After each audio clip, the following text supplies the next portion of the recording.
हाय राम, ये किचन का काम तो जैसे खत्म ही नहीं होता। सारा दिन कभी नाश्ता बनाओ, कभी खाना, और चाय तो बस पूछो ही मत। हर आधे घंटे में कोई ना कोई ऑर्डर कर ही देता है चाय का। सांस लेने की फुर्सत नहीं रहती मुझे। अब जल्दी जल्दी काम खत्म हो तो थोड़ी देर आराम करूं मैं।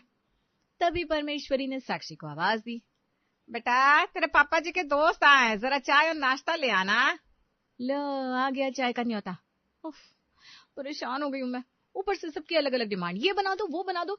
किट्टू बेटा, तेरा चॉकलेट शेक बना दिया है, आकर ले जा। मम्मी दे जाइए ना, मेरा मैच चल रहा है, बस हम जीतने ही वाले हैं। अच्छा बबलाती हूँ। साक्षी ने किट्टू को जाकर चॉकलेट शेक दिया और सबको चाय पकड़ाई। अभी नाश्ते का काम खत्म ही हुआ था और साक्षी ने सारा किचन समेटा ही था कि तब तक दोपहर का खाना बनाने का टाइम हो गया। साक्षी को कहाँ चैन था। अब वो खाना बनाने लगी तभी प्राची किचन में उसके पास आई। भाभी पता है आपने जो चीज सैंडविच बनाकर दिया था ना, वो मेरे फ्रेंड्स को बहुत अच्छा लगा। हो सकता है आपके खाने की फैन हो गई है।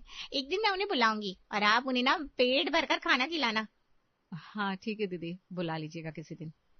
ये लो जी, घर में इतना काम, क्या काम था। क्या प्राची दीदी की भी अपनी डिमांड हो गई। अब उनके जो फ्रेंड्स आएंगे वो घर का सिंपल खाना तो खाएंगे नहीं। बनाते रहो उनके लिए कुछ डिफरेंट, इटालियन, चाइनीज। अरे मैं अकेले इस किचन में क्या क्या करूं। भाभी आप चुप क्यों हो गई, क्या हुआ? अच्छा जाने दीजिए, ये बताइए खाने में क्या बना रही है? खाने में तो दाल चावल, परवल की सब्जी, पापड़ और रोटियां पापा जी के लिए बनाऊंगी। वो चावल नहीं खाते ना। भाभी मुझे परवल की सब्जी अच्छी नहीं लगती, एक आलू की सब्जी भी बना लो ना प्लीज। ठीक है दीदी, वो भी बना लूंगी। ओके भाभी आप खाना बनाइए, मैं जरा चेंज कर लेती हूँ। ऐसा कहकर प्राची किचन से चली गई। तभी मयंक ने आवाज दी, साक्षी कहाँ हो यार, कब से बुला रहा हूँ तुम्हें। मेरा ऑफिस जाने का टाइम हो गया है, 5 मिनट नहीं है मेरे लिए तुम्हारे पास। अरे आती हूँ आती हूँ। साक्षी ने जल्दी से हाथ धोए और हाथ अपने कपड़ों में पोंछते हुए मयंक के पास पहुंची। बताइए मयंक जी, क्या करूं, आपकी किचन से 2 मिनट का टाइम नहीं मिलता मुझे सारा दिन में। ऐसा भी क्या करती हो किचन में, 3 टाइम का खाना ही तो बनाना है। आप नहीं समझेंगे मयंक, जाने दीजिए। एक दिन किचन संभाल कर देखिए, तब समझ में आएगा। अच्छा ये बताइए क्या काम था, क्यों आवाज दे रहे थे। अरे वो मेरी ब्लू कलर वाली फाइल नहीं मिल रही, और मेरा वॉलेट, मेरी घड़ी, ये सब कहाँ है, कैसे जाऊं मैं ऑफिस। अरे सब कुछ सामने ही तो पड़ा है, पर आपसे खुद से ना कुछ भी लिया नहीं जाता। ये लीजिए आपका वॉलेट, ये पास में पड़ी आपकी घड़ी, और ब्लू फाइल अलमारी में रखी है, आपने मुझे दी थी तभी से मैंने संभाल कर रख दी थी।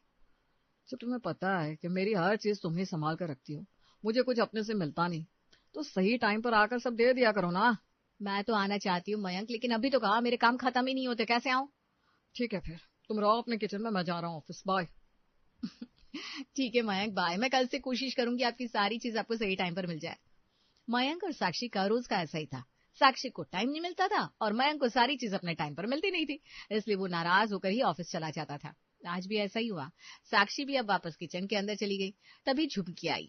भाभी आज मैं लेट हो गई है, जल्दी जल्दी काम करके निकल जाएगी मैं। मेरे को ना बच्चों के स्कूल जाने का है, तो फटाफट बर्तन खाली कर दो, तब तक मैं घर साफ कर देती है।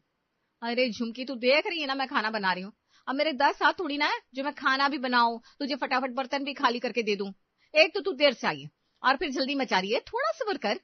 देखो भाभी, आपका घर है ना, आपका काम तो दिन रात चलता रहेगा, मैं आपके लिए थोड़ी ना बैठी रहेगी। मेरे को 4 घर में काम करना पड़ता है, जल्दी जल्दी नहीं करेगी तो कैसे होगा।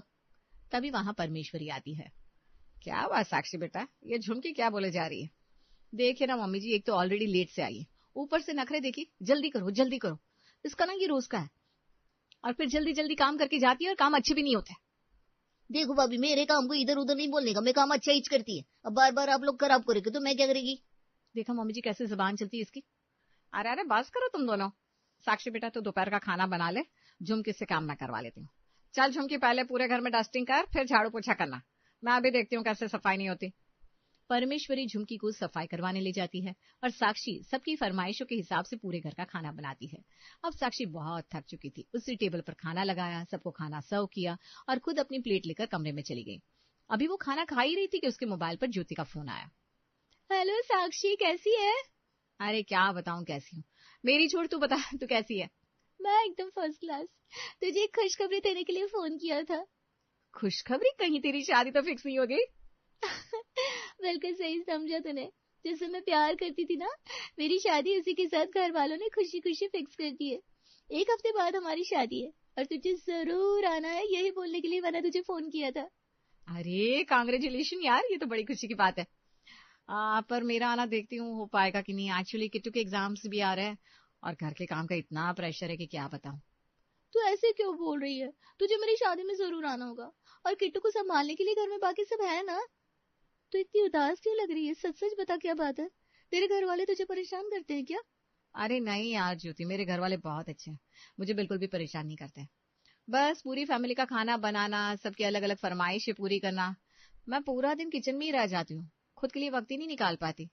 अब देख ना, किट्टू के एग्जाम्स आ रहे हैं, पर मैं उस पर भी ध्यान नहीं दे पा रही हूँ। देख साक्षी, अगर तेरे घर वाले इतने ही अच्छे हैं तो मुझे लगता है तुझे तेरे घर पर तेरी सास से बात करनी चाहिए। वो तुझे समझेंगी और कोई ना कोई हल तो निकल ही आएगा। आखिर तेरी भी लाइफ है, तुझे भी तो थोड़ा टाइम चाहिए होता है। हाँ ज्योति, तू ठीक कह रही है, एक बार मुझे अपनी सास से बात करनी चाहिए। मैं भी ना बहुत परेशान हो गई हूँ। तो तेरी सास से जरूर बात कर। अच्छा, अब फोन रखती हूँ, मुझे शादी के बहुत सारे काम है। कुछ भी कर, पर मेरी शादी में तुझे जरूर आना है। कि बाबा आ जाऊंगी। ज्योति ने फोन रख दिया। साक्षी को ज्योति की बात ठीक लगी। शाम को ज्योति ने सबके लिए चाय बनाई, सभी हॉल में बैठकर चाय पी रहे थे, तब साक्षी ने कहा, मुझे आप लोगों को कुछ कहना है। हाँ हाँ बोल बेटा, क्या बात है। मैं अकेले पूरे घर का नाश्ता खाना पीना सब बना बना कर थक जाती हूँ, बहुत परेशान हो जाती हूँ। ऊपर से सबकी अलग अलग फरमाइश है। सारा दिन मेरा तो किचन में ही निकल जाता है, खुद के लिए एक घड़ी का टाइम नहीं मिलता। मुझसे अब इतना कुछ नहीं हो पाता है। आखिर सिर्फ किचन का ही तो काम नहीं है, घर में हजारों काम होते हैं। बस इतनी सी बात। बेटा इस पर इतना परेशान होने वाली क्या बात है? तूने हमसे ये बात पहले कही होती तो हम पहले समझ जाते। मैं आपका मतलब नहीं समझी। अरे भाभी, मतलब पहले आपने बोला होता तो हम आपके साथ काम कर लेते, इसमें प्रॉब्लम ही क्या है? अब से मैं आपके साथ किचन में खाना बनाऊंगी, किचन में साथ मिलकर काम करेंगे और खूब गप्पे मारेंगे। हाँ बेटा, और नहीं तो क्या। मैं अभी बैठी बैठी बोर हो जाती हूँ, साथ मिलकर काम करेंगे तो काम हल्का भी होगा और तुझे भी अच्छा लगेगा। आज से ही हम सब साथ मिलकर खाना बनाएंगे और किचन के बाकी काम भी करेंगे, तो बिल्कुल टेंशन ना ले। अरे, मेरे ससुराल वाले कितने कूल हैं। इन्होंने तो तुरंत से मेरी बात समझ ली और सब साथ मिलकर खाना बनाने को भी तैयार है। मैं तो बेकार इतने दिन से परेशान होती रही। चल चाय नाश्ता तो हो गया, अब रात के खाने की तैयारी कर लेते हैं। अरे मिलकर बनाएंगे तो कितनी ही देर लगेगी खाना बनाने में। अब परमेश्वरी, प्राची और साक्षी सारे किचन में पहुंच गए और खाने की तैयारी करने लग गए। किचन अब सचमुच युद्ध भूमि जैसा लग रहा था। सबके हाथ अलग अलग काम में चल रहे थे, लेकिन तालमेल कहीं नहीं था। ले बेटा, मैंने सारी भिंडी काट दी, अब इसे छौंक दे, तब तक मैं आटा गूंथ देती हूँ। अरे मम्मी जी, ये क्या कर दिया? भिंडी तो मैं पहले ही काट चुकी हूँ, अब तो डबल हो गई। इतनी भिंडी का क्या करेंगे? कोई बात नहीं भाभी, भिंडी फ्रिज में रख देंगे, कल फिर से बना लेंगे। अरे पर आज भिंडी खाकर फिर कल कौन ही खाएगा? अब इतनी सारी कटी हुई भिंडी वेस्ट हो जाएगी। तू अभी फ्रिज में रख दे, कल देखते हैं इसका क्या करना है। प्राची, तुम मुझे आटा निकाल कर दे। हाँ मम्मी, निकाल रही हूँ। पूरा किचन फैल गया है, समझ में नहीं आ रहा कौन सी चीज कहाँ रखी है। प्राची परमेश्वरी को आटा निकाल कर देती है और आटे में पहले ही नमक डाल देती है। परमेश्वरी को लगता है आटे में नमक नहीं है, तो वो दोबारा नमक डाल देती है और आटा गूंथ देती है। ले बेटा, आटा तो लगा दिया, अब मिलकर रोटियां बना लेंगे। जी मम्मी जी, मैं बस लौकी के कोफ्ते की सब्जी बना रही हूँ। भिंडी बन चुकी है, फिर रोटियां बना लेंगे। भाभी पर रोटियां बनाएंगी कैसे? हम सब साथ में काम कर रहे हैं, इस वजह से किचन भी बहुत फैल गया है। हाँ ये बात तो है। मैं रोटियां बनाने के लिए थोड़ी जगह करती हूँ। आप ये कोफ्ते के मसाले को जरा भून लो ना। ठीक है भाभी। साक्षी अब थोड़ी किचन में जगह करने लगी और प्राची मसाला भूनने लगी। तभी साक्षी को जलने की स्मेल आई। और ये जलने की स्मेल कहाँ से आ रही? हे भगवान, ये कोफ्ते का मसाला तो पूरा जल गया। भाभी मेरी कोई गलती नहीं है, आपने मुझे भूनने को कहा था तो मैं भून रही थी मसाला। अरे पर मसाला तो मीडियम फ्लेम में पकाया जाता है। गैस इतनी तेज करके आपने मसाला पकाया कि सारा मसाला ही जल गया। हे भगवान, काम कम करने के चक्कर में काम डबल हो गया, अब फिर से मसाला बनाना पड़ेगा। मुझे तो मसाला बनाना आता भी नहीं है भाभी, आपको ही बनाना पड़ेगा। लाइए मैं आपको टमाटर प्याज काट देती हूँ। अब साक्षी ने दोबारा मसाला बनाया, फिर रोटियां बनाई, फिर पूरा किचन साफ किया। जहां रोज उसे आधा घंटा लगता था किचन साफ करने में, वहां आज पूरा 1.5 घंटा लग गया। फिर सबने मिलकर टेबल पर खाना लगा दिया और सभी लोग खाना खाने आ गए। आज ये कैसा खाना बना है, ना कोई स्वाद है ना कोई भी चीज बैलेंस है। अरे रोटी में नमक कुछ ज्यादा ही है, भिंडी अभी भी कच्ची सी है, कोफ्ते भी पहले जैसे नहीं बने। साक्षी बेटा, आज खाना बनाना भूल कैसे गई? तुम तो हमेशा ही अच्छा खाना बनाती हो। वो पापा जी, आज थोड़ी मिस्टेक हो गई है। खाना हम सब मिलकर बना रहे थे ना, तो थोड़ी गड़बड़ हो गई। आगे से नहीं होगा। मुझे नहीं खाना ये खाना, रोटियों में इतना नमक है कि खाया ही नहीं जा रहा। मुझे तो समझ में नहीं आ रहा, रोटी में नमक डबल कैसे हो गया? मैंने तो आटे में एक ही बार नमक डाला था, और इतने साल खाना बनाया है तो नमक का अंदाजा बिल्कुल है मुझे। मम्मी, आटे में आपने भी नमक डाला? आपने भी मतलब तुमने भी डाला था क्या? हाँ मम्मी, जब आपने आटा निकालने को कहा तो मैंने आटे में नमक डालकर ही आपको दिया था, फिर आपने दोबारा डाल दिया इसलिए नमक रोटी में ज्यादा हो गया। अरे बस यही गड़बड़ हो गई, अब मैं समझी। तो फिक्र मत कर साक्षी बेटा, धीरे धीरे सब ठीक हो जाएगा। हम सब साथ मिलकर ही काम करेंगे। 10 हाथों से खाना बनेगा तो ऐसा ही होगा। तुम सबको जो करना है करो, पर रोज रोज मुझसे ऐसा खाना नहीं खाया जाएगा, कह देता हूँ। हाँ भाई, इंसान ऑफिस से थका रहता है और घर में ढंग का खाना भी ना मिले तो मन खराब हो जाता है। अब सभी जैसे तैसे खाना खाकर उठकर अपने अपने कमरे में चले जाते हैं। साक्षी सोचती है, हे भगवान, मैं तो अपना प्रेशर कम करना चाहती थी, पर यहाँ तो उल्टा ही हो गया। ये तो नई मुसीबत हो गई है और काम भी जल्दी नहीं हो रहा, हर काम डबल करना पड़ रहा है। देखते हैं कल क्या होता है। ऐसा सोचकर साक्षी भी सो गई। अगले दिन सुबह किट्टू ने कहा, मम्मी मुझे स्कूल के लिए देर हो रही है, मेरा दूध बना दो, मैं दूध पीकर स्कूल चला जाऊंगा। अरे किट्टू, क्यों शोर मचा रहे हो? ये लो तुम्हारा दूध। देखो आज बुआ लेकर आई है आपके लिए आपका special chocolate milk. Thank you बुआ। किट्टू ने जैसे ही एक घूंट दूध पिया, ये कैसा दूध है? इसमें इतनी चीनी कौन डालता है? ये दूध तो पीने के लायक ही नहीं है। हैं? दूध में चीनी ज्यादा हो गई? मैंने तो दूध में 1 चम्मच चीनी डाली थी जैसा भाभी ने बताया था। अरे तुमने दूध चढ़ाया, फिर किट्टू की टिफिन डाल रही थी, मैंने देखा इसमें चीनी डालनी बाकी होगी तो मैंने भी चीनी डाल दी। अब दोनों के चक्कर में मेरा दूध खराब हो गया और मुझे स्कूल जाना है, मैं कैसे जाऊँ स्कूल? अरे भाई, ये तो सब कुछ गड़बड़ घोटाला ही हो रहा है। भाभी अब क्या करें? हे भगवान, ये सब क्या चल रहा है? किट्टू, मैं तुझे जैम ब्रेड देती हूँ, खाकर चला जा, दूध आकर पी लेना। साक्षी ने किट्टू को जैम ब्रेड खिलाकर बहला फुसलाकर स्कूल भेज दिया। तभी मयंक ने आवाज दी, अरे साक्षी, मेरी एक भी शर्ट प्रेस नहीं की है, क्या पहनकर ऑफिस जाऊंगा? प्राची दीदी, आप तो भैया की शर्ट रात को ही प्रेस करके रख देती है ना सुबह के लिए, आज क्या हुआ? भाभी, कल मैं शाम को आपके साथ किचन में थी ना, इसलिए कुछ नहीं कर पाई। किचन का काम करते करते टाइम हो गया था, फिर खाना खाकर सो गई। अरे ये सब छोड़ो, चलो अब नाश्ता बनाते, बहुत देर हो गई है, घर का कोई भी काम नहीं हुआ। थोड़ी देर में झुमकी के आने का टाइम भी हो जाएगा। हाँ मम्मी जी, आप ठीक कह रही है, पहले नाश्ता बना लेते हैं। भाभी, आज नाश्ते में छोले पूरी बनाए क्या? हाँ ठीक है दीदी, चलिए। अब सब किचन में पहुंचे और तैयारी करने लगे। साक्षी ने छोले चढ़ा दिए। जब तक छोले पक रहे मैं पूड़ियों का आटा लगा देती हूँ, फिर फटाफट पूड़ियां बना लेंगे। ये सोचकर साक्षी आटा लगाने लगी। परमेश्वरी ने छोले को देखा और सोचा, मैं छोले में नमक मसाला वगैरह डाल देती हूँ, साक्षी की थोड़ी हेल्प हो जाएगी।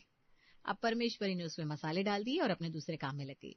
तभी वहां प्राची आई। उसने छोले देखा और सोचा, अरे छोले तो ऑलमोस्ट पक गए, अब इसमें छोले मसाले और थोड़ी खटाई बढ़ा देती हूँ, छोले चटपटे ही अच्छे लगेंगे।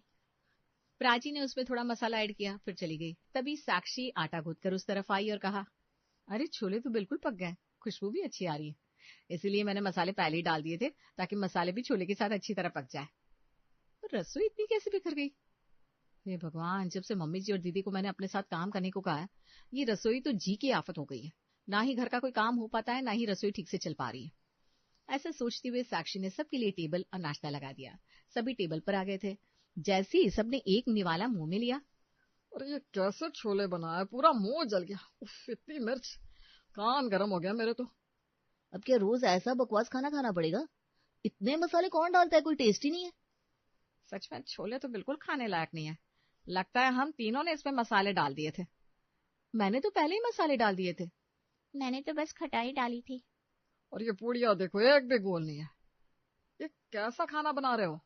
अरे पापा, पहले साक्षी अकेले ही खाना बनाती थी, अब सारे मिलकर बनाते हैं। अब 10 हाथों की रसोई तो ऐसी ही होगी ना। हाँ मयंक, बात तो तुमने ठीक कही है। मुझे भी लग रहा है कि सब एक साथ मिलकर काम करते हैं और खाना बनाते हैं तो कुछ न कुछ गड़बड़ हो ही जा रही है। ऊपर से घर के बाकी काम भी नहीं होते। अब से ना हम सब एक एक करके काम करेंगे। हाँ भाभी, जैसे आप सब्जी बना दो तो मैं रोटी बना दूंगी, सब एक साथ एक ही काम में नहीं लगेंगे। हाँ यही सही रहेगा, सब मिल बांट कर अपना अपना काम करेंगे। हाँ मम्मी जी, अब सब ठीक हो जाएगा। आप बस बैठे बैठे सब्जी काट दीजिएगा और आटा लगा दीजिएगा, इससे काम हल्का होगा और घर के काम भी साथ साथ होते रहेंगे। ये हुई ना अकल वाली बात। 10 हाथों से एक रसोई बनेगी तो गड़बड़ तो होगी। अच्छा है कि 10 हाथ 10 तरह के काम करे। अब सब अपना अपना काम करने लगे थे और इस तरह साक्षी को भी टाइम मिलने लगा था। अब सब बैलेंस हो गया था।